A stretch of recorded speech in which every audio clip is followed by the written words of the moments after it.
Welcome back to This Old Motorhome. This is the coolant surge tank on my 2004 Alfa See Ya. This one has the Cat 3126. Now, given that it's an 04, I'm getting a couple of lights on the dashboard occasion that say low coolant. Now, I've added coolant before, and I just noticed that my coolant reservoir is cracked.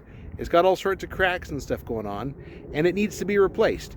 Now, I got a new surge tank from a place called 4 State Trucks. I'll put a link in the description for that, so that way if you guys have the same trouble, you can do it too. So let me turn the camera around, show you what's going on, and show you some of the specifics that have to do with this. There's the beast.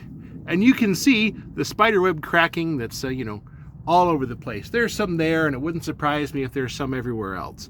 Now, I put some antifreeze in it, and it just dribbled all down the radiator. Kind of gross.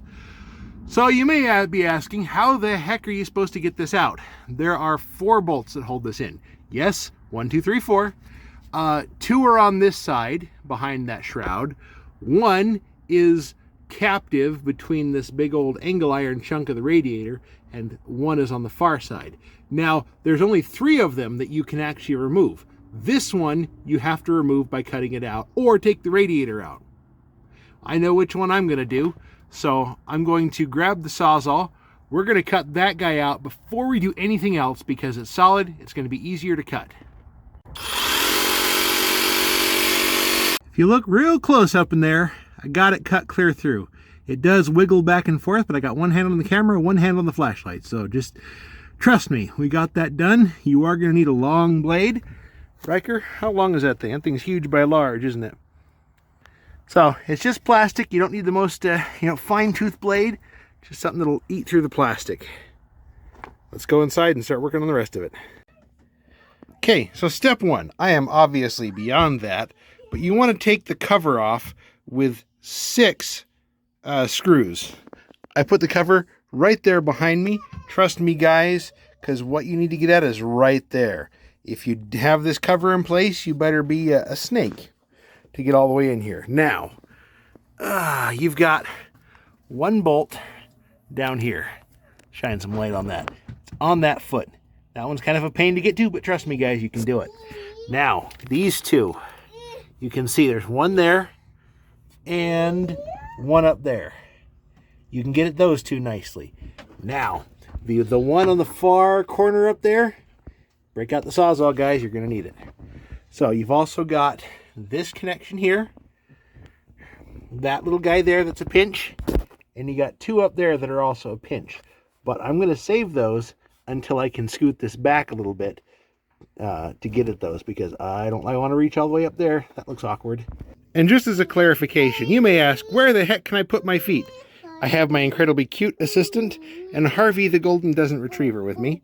But where can you stand so that way you can get to that thing? Well, valve cover's pretty solid. You can stand on that. Now the frame is down here. That's solid. It's narrow. You can stand on that. I don't think I'd be standing on the turbo. Make sure you don't stand on anything that's got, electrical or fuel lines to it. Make sure you don't stand on that. I believe that's a coolant line that runs all the way to the front for the heater. Not sure what this guy is, but, put your foot under it, around it, near it. Just don't hurt it. Okay, guys, you can do this. See? Harvey the Golden Doesn't Retriever is here, and there's my son coming to check out the Cat 3126. Harvey, what do you think? That good, huh? Let's keep moving. Classic car fans rejoice, because this is the 9/16. Everything it looks like here is 9/16. So grab your 2 favorite 9/16 wrenches. We've cut the front one. You got that one and those 2. Let's start twisting. So once you get everything loosened up, you got the electrical connection right there you got to take off, and then you're going to take off that big fitting.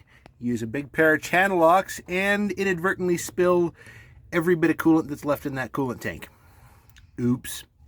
All right, and then next up, which is a little hard to see, you need to grab your little needle nose pliers, reach way the heck back in there, and undo those hose connections so you can pull those guys free. Guess which connection I didn't undo? That's right, the one that you can get to from the outside at the radiator cap. Oh well, we're just going to pop that guy free.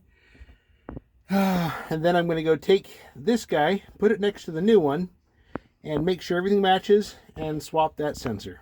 Pardon the incredibly messy bench, but I got 6 other projects all going at once here. So once you get the old one out, you can tell it's the old one because it's nasty. Compare it to your new one. Now, everything's all in the right place. I broke the little overflow piece there, broke that off. We'll fix that in a minute. But everything, those 2 connections match those 2 connections. Big one matches that one. Got the threaded boss for the coolant sensor. So I'm going to take that guy out, grab a little bit of Teflon, wrap it up, stuff it in that hole. So, pretty easy job so far. It's just a little bit of a stretch, literally, because you're reaching way under things. Anyways, let's keep on moving on. So once you've got the tank reassembled with the fitting back in place, you can start to slide everything back together. Remember, you got to do all the little fittings and stuff. You got, where'd it go? That guy goes onto that one, which is kind of a pain. I'm going to see if there's a better way to do that here in a moment. But you got all the little ones that go to here, to here. You got the big one down there, right there. And don't forget your wire plug. Now, while this is out, you can go remove that foot that we cut off. I did that, and that way I didn't have to cut the foot off the new one, and hopefully it'll just sit into place. Now, I have no intention of putting the nut back on that side, because with the radiator in place, it's just not likely to happen. So, it's just going to sit there. You got 1, 2, and a 3rd bolt down there. It's going to be fine. It's sitting up on top of the shroud. Nothing's going to get hurt.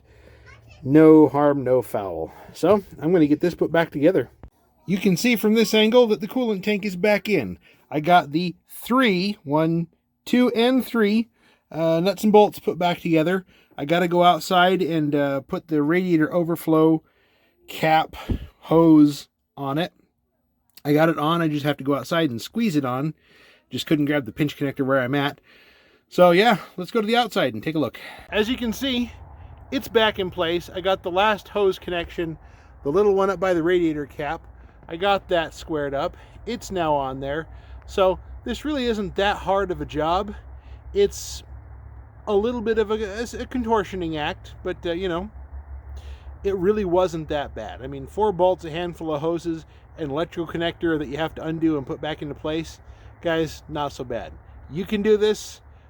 Pretty much one size nut and bolt, 9/16. 14 millimeters, awful close, so it could very well be that. But either way, 9/16 was the magic number for this one. So it's all done.